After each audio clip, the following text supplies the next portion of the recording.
Hello friends, welcome back to my channel. So ಇವತ್ತಿನ ವೀಡಿಯೋದಲ್ಲಿ ಒಂದು ಸ್ಪೆಷಲ್ ರೆಸಿಪಿ ಅಂತಲೇ ಹೇಳ್ಬೋದು. ಚಿಕನ್ ಕೀಮಾ ವಡಾನ ನಾನು ಯಾವ ರೀತಿ ಮಾಡೋದು ಅಂತ ತಿಳಿಸ್ಕೊಡ್ತೀನಿ. ಸೊ ಇದು ಒಂದು ವೆರೈಟಿಯಾಗಿ ಮಾಡ್ಕೊಳ್ಳುವಂಥ ಒಂದು ಸ್ನ್ಯಾಕ್ಸ್ ರೆಸಿಪಿ ಅಂತಲೇ ಹೇಳ್ಬೋದು. ಸೊ ಇದನ್ನು ಮಾಡೋದಕ್ಕೆ ಏನೇನೆಲ್ಲ ಇಂಗ್ರೀಡಿಯೆಂಟ್ಸ್ನ ನಾನು ಯೂಸ್ ಮಾಡಿದ್ದೀನಿ ಅಂತ ಕೂಡ ಹೇಳ್ಕೊಡ್ತೀನಿ. ಸೊ ಇದನ್ನು ಸಿಂಪಲ್ಲಾಗಿ ಮಾಡ್ಕೊಳ್ಬೋದು. ನಾನು ಒಂದು 1/4 kg ಆಗುವಷ್ಟು ಚಿಕನ್ನ ಇಲ್ಲಿ ತೊಗೊಂಡಿದ್ದೀನಿ. ಈ ಚಿಕನ್ನ ನಾವು ಗ್ರೈಂಡ್ ಮಾಡ್ಕೋಬೇಕಾಗತ್ತೆ. ಸೊ ಒಂದು ಮಿಕ್ಸಿ ಜಾರಿಗೆ ಸಣ್ಣದಾಗಿ ಕಟ್ ಮಾಡಿ ಹಾಕ್ಕೊಂಡು ಅದನ್ನು ಈ ರೀತಿ ನುಣ್ಣಗಾಗೋ ಥರ ರುಬ್ಕೋಬೇಕಾಗತ್ತೆ. ಸೊ ಈ ರೀತಿ ರುಬ್ಕೊಂಡ್ರೆ ಮಾತ್ರ ಅದು ಬೇಗ ಬೇಯೋದಕ್ಕೆ ಸಾಧ್ಯ. ಸೊ ಹಾಗಾಗಿ ನಾವು ಇದನ್ನು ಈ ರೀತಿ ನುಣ್ಣಗೆ ರುಬ್ಕೋಬೇಕಾಗತ್ತೆ.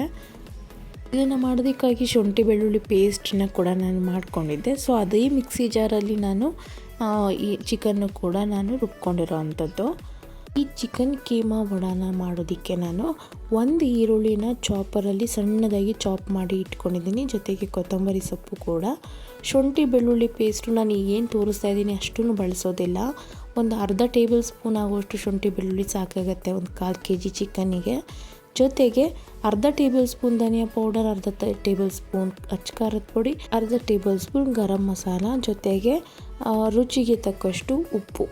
ಇಷ್ಟು ಇಂಗ್ರೀಡಿಯೆಂಟ್ಸ್ನ ನಾವು ಬಳಸ್ಕೊಂಡು ಇದನ್ನು ಮಾಡುವಂಥದ್ದು. ನಾನು ಮೊದಲನೇ ಹೇಳಿದಾಗೆ ಚಿಕನ್ನ ಈ ರೀತಿ ನಾವು 1/4 kg ಚಿಕನ್ ತೊಗೊಂಡಿರೋದು. ಸೊ ಇದನ್ನು ನಾನು ಈ ರೀತಿ ಗ್ರೈಂಡ್ ಮಾಡ್ಕೊಂಡಿರೋದು ನಿಮಗೆ ತೋರಿಸ್ತಾ ಇದ್ದೀನಿ ಎಷ್ಟು ಸಾಫ್ಟಾಗಿ ಪೇಸ್ಟ್ ಮಾಡಿದ್ದೀನಿ ಅಂತ. ಒಂದು ಇಂಪಾರ್ಟೆಂಟ್ ಇಂಗ್ರೀಡಿಯೆಂಟ್ಸ್ ಏನು ಇದಕ್ಕೆ ಅಂತ ಅಂದರೆ ಹುರುಗಡ್ಲೆನ ಈ ರೀತಿ ಪೌಡರ್ ಮಾಡಿ ಇಟ್ಕೊಂಡಿದ್ದೀನಿ.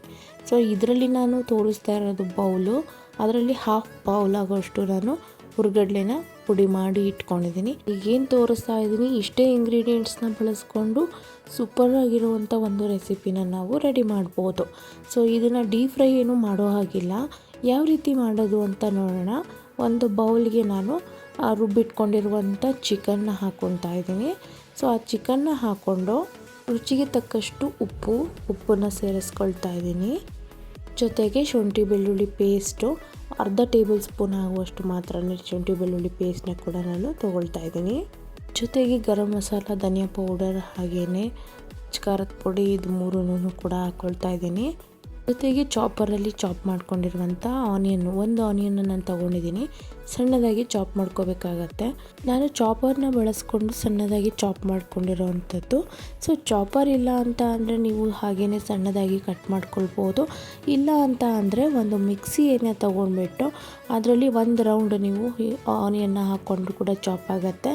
ಜೊತೆಗೆ ನಾನೇನು ಕಡಲೆ ಹಿಟ್ಟನ್ನು ತೊಗೊಂಡಿದ್ದೆ, ಅಂದರೆ ಹುರುಗಡ್ಲೆ ಹಿಟ್ಟನ್ನು ತೊಗೊಂಡಿದ್ದೆ. ಸೊ ಅದನ್ನು ನಾನು 1 ಟೇಬಲ್ ಸ್ಪೂನ್ ಹಾಕ್ಕೊಂಡು ಈ ರೀತಿ ಮಿಕ್ಸ್ ಮಾಡ್ಕೊಳ್ತಾ ಇದ್ದೀನಿ. ಸೊ 1/2 ಬೌಲ್ ಏನು ತೊಗೊಂಡಿದ್ದೆ ನಾನು ಹುರುಗಡ್ಲೆ ಪೌಡರು, ಅದನ್ನು ಸ್ವಲ್ಪನೇ ಹಾಕ್ಕೊಂಡು ಮಿಕ್ಸ್ ಮಾಡ್ಕೊಳ್ಬೇಕಾಗತ್ತೆ.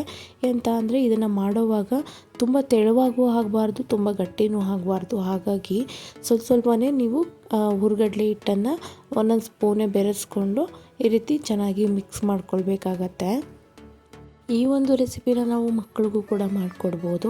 ಸೊ ತುಂಬಾ ಇಷ್ಟಪಟ್ಟು ತಿಂತಾರೆ ಅಂತಲೇ ಹೇಳ್ಬೋದು. ಯೂಶಲಿ ಕೆಲವು ಮಕ್ಕಳು ಚಿಕನ್ನ ತಿನ್ನೋದಿಲ್ಲ, ಅಂಥವರಿಗೆ ನಾವು ಈ ರೀತಿ ಮಾಡಿ ಕೊಡ್ಬೋದು ಅಂತ ಹೇಳ್ಬೋದು. ಇದು ಒಂದು ಸ್ಪೆಷಲ್ ರೆಸಿಪಿ ಥರನೇ ಅಂದ್ಕೊಳ್ಬೋದು. ನೀವು ಈವ್ನಿಂಗ್ ಸ್ನ್ಯಾಕ್ಸಿಗಾದರೂ ಯೂಸ್ ಮಾಡ್ಬೋದು, ಇಲ್ಲ ಅಂತ ಅಂದರೆ ಊಟಕ್ಕೆ ಸೈಡ್ ಡಿಶ್ ಆಗಿ ಕೂಡ ಇದನ್ನು ಮಾಡ್ಕೊಳ್ಬೋದು. ಇದು ಯಾವುದೇ ರೀತಿ ಡೀಪ್ ಫ್ರೈ ಮಾಡುವಂಥದ್ದಲ್ಲ. ನಾವು ಇವಾಗ ಕಬಾಬ್ನ ಡೀಪ್ ಫ್ರೈ ಮಾಡ್ಕೊಳ್ತೀವಿ. ಡೀಪ್ ಫ್ರೈ ಮಾಡ್ಕೊಂಡು ತಿನ್ನೋದು ಅಷ್ಟಾಗಿ ಒಳ್ಳೆಯದಲ್ಲ ಅಲ್ವಾ. ಸೊ ಇದನ್ನು ಕಡಿಮೆನೇ ಆಯಿಲ್ನ ಬಳಸ್ಕೊಂಡು ನಾವು ಇದು ಒಂದು ಚಿಕನ್ ಕೀಮಾ ವಡೆನ ನಾವು ಮಾಡ್ಕೊಳ್ಬೋದು. ಒಂದು 1/4 kg ಚಿಕನ್ ಇದ್ದರೆ ಸಾಕಾಗಿಬಿಡುತ್ತೆ. ನಿಮಗೆ 15ರಿಂದ 20 ಕೀಮಾ ವಡೆನ ನಾವು ಮಾಡ್ಕೊಳ್ಬೋದು. ಸೊ ನೋಡ್ತಾ ಇದ್ದೀರಲ್ಲ, ನಾನು ಕೂಡ 1/4 kgನೇ ತೊಗೊಂಡಿರೋದು. ಈ ರೀತಿ ಚೆನ್ನಾಗಿ ಹುರುಗಡ್ಲೆ ಪೌಡರ್ನ ಹಾಕ್ಕೊಳ್ತಾ ತೆಳುವಾಗೂ ಅಲ್ಲ, ಗಟ್ಟಿಯಾಗೂ ಅಲ್ಲ, ಮಧ್ಯದ ಪ್ರಮಾಣದಲ್ಲಿ ನಾವು ಇದನ್ನು ಕಲಿಸ್ಕೊಳ್ಬೇಕಾಗತ್ತೆ. ಅದನ್ನು ನೀವು ಯಾವ ರೀತಿ ಮಧ್ಯ ಪ್ರಮಾಣದಲ್ಲಿ ಕಲಿಸ್ಕೋಬೇಕು ಅಂತ ಅಂದರೆ ನಿಮ್ಗೆ ಇವಾಗ ಟಚ್ ಮಾಡಿದಾಗ ಅದು ಕೈಗೆ ಅಂಟಬಾರ್ದು. ನಾನೀಗ ಚೆನ್ನಾಗಿ ಅದನ್ನು ಮಿಕ್ಸ್ ಮಾಡಿಬಿಟ್ಟು ಅರೌಂಡ್ ಒಂದು 10 ಮಿನಿಟ್ಸ್ ಅದನ್ನು ಹೀಗೇ ಬಿಡ್ತೀನಿ. ಈಗ ಆ ಥರ ಬಿಟ್ಟು ಆದ ನಂತರ 10 ಮಿನಿಟ್ಸ್ ಆದಮೇಲೆ ಅದು ಕರೆಕ್ಟ್ ಹದವಾಗಿರುತ್ತೆ. ನೋಡ್ತಾ ಇರ್ಬೋದು, ಅದು ಕೈಗೆ ಅಂಟೋದಿಲ್ಲ. ಸೊ ಆ ರೀತಿ ಇರಬೇಕಾಗತ್ತೆ. ಇನ್ ಕೇಸ್ ನಿಮಗೆ ಆ ಥರ ಕಲಿಸೋದಕ್ಕೆ ಬರಲಿಲ್ಲ, ಕೈಗೆ ಅಂಟ್ತಾ ಇದೆ ಅಂತ ಅಂದರೆ ಇನ್ನೂ 1 ಸ್ಪೂನ್ ಹುರ್ಗಡ್ಲೆ ಪೌಡರ್ನ ನೀವು ಮಿಕ್ಸ್ ಮಾಡಿಕೊಂಡ್ರೆ ಆಗುತ್ತೆ. ಸೊ ಸೈಡಲ್ಲಿ ನಾನು ಬಾಣಲಿನೂ ಕೂಡ ಬಿಸಿಯಾಗಿಟ್ಟಿದ್ದೆ. ಸೊ ಇದು ಯಾವುದೇ ರೀತಿ ಡೀಪ್ ಫ್ರೈ ಮಾಡೋದಲ್ಲ. ನಾನು ಇದನ್ನು 2ರಿಂದ 3 ಟೇಬಲ್ ಸ್ಪೂನ್ ಆಗುವಷ್ಟು ಆಯಿಲ್ನ ಹಾಕ್ಕೊಂಡು ಅದನ್ನ ಪೂರ್ತಿಯಾಗಿ ಸ್ಪ್ರೆಡ್ ಮಾಡ್ಕೊಳ್ತಾ ಇದ್ದೀನಿ. ನಾನು ಇಷ್ಟು ಕೀಮಾ ವಡೆನ ಮಾಡ್ಕೊಳ್ಳೋದಕ್ಕೆ ಇಷ್ಟು ಮಾತ್ರನೇ ಆಯಿಲ್ನ ಬಳಸ್ತಾ ಇರೋವಂಥದ್ದು. ಇದನ್ನು ಸ್ಪ್ರೆಡ್ ಮಾಡಿಕೊಂಡು ನೀವು ಯಾವ ರೀತಿ ಕಡಲೆಬೇಳೆ ವಡೆನ ಮಾಡ್ತೀರಾ ಅದೇ ಥರನೇ ಹಾಕ್ಕೊಂಡ್ರೆ ಆಗುತ್ತೆ. ಸೊ ಏನು ಚೇಂಜಸ್ ಇರೋದಿಲ್ಲ, ಅದೇ ರೀತಿಯೇ ಮಾಡ್ಕೊಳ್ಬೋದು.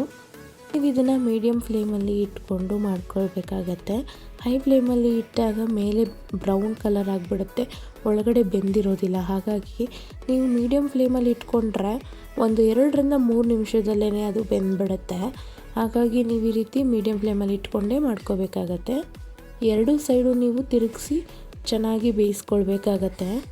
ನಾವು ಆಲ್ರೆಡಿ ಚಿಕನ್ನ ಗ್ರೈಂಡ್ ಮಾಡಿರೋದ್ರಿಂದ ಬೇಗನೆ ಬೆಂದ್ಬಿಡುತ್ತೆ ಅಂತ ಹೇಳ್ಬೋದು. ಈ ಒಂದು ರೆಸಿಪಿನ ನೋಡೋದಕ್ಕೆ ಎಷ್ಟು ಈಸಿಯಾಗಿದೆಯೋ ಮಾಡೋದಕ್ಕೂ ಕೂಡ ಅಷ್ಟೇ ಈಸಿಯಾಗಿದೆ. ಏನಂತ ಅಂದರೆ ಯಾವುದೇ ರೀತಿ ವೀಡಿಯೋನ ಎಲ್ಲೂ ಸ್ಕಿಪ್ ಮಾಡದೆ ನೀವು ನೋಡಬೇಕಾಗತ್ತೆ. ಕಂಪ್ಲೀಟ್ ಪ್ರೊಸೀಜರ್ 1 ಬೈ 1 ನೀವು ಫಾಲೋ ಮಾಡಿದ್ರೆ ಮಾತ್ರ ಈ ಒಂದು ಚಿಕನ್ ಕೀಮಾ ವಡೆನ ನೀವು ಪರ್ಫೆಕ್ಟಾಗಿ ಮಾಡ್ಕೊಳ್ಳೋಕ್ಕಾಗತ್ತೆ. ಒಂದು ಸೈಡ್ ಚೆನ್ನಾಗಿ ಬೆಂದ ಮೇಲೆ ಇನ್ನೊಂದು ಸೈಡ್ ನೀವು ತಿರುಗಿಸ್ಕೊಂಡು ಬೇಯಿಸ್ಕೊಳ್ಬೇಕಾಗತ್ತೆ.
ಈಗ ಇದು 2 ಸೈಡು ಕೂಡ ಚೆನ್ನಾಗಿ ಬೆಂದಿದೆ. ಹಾಗಾಗಿ ಅದನ್ನು ತೆಗೆದು ಒಂದು ಪ್ಲೇಟಿಗೆ ಸರ್ವ್ ಮಾಡ್ಕೊತಾ ಇದ್ದೀನಿ.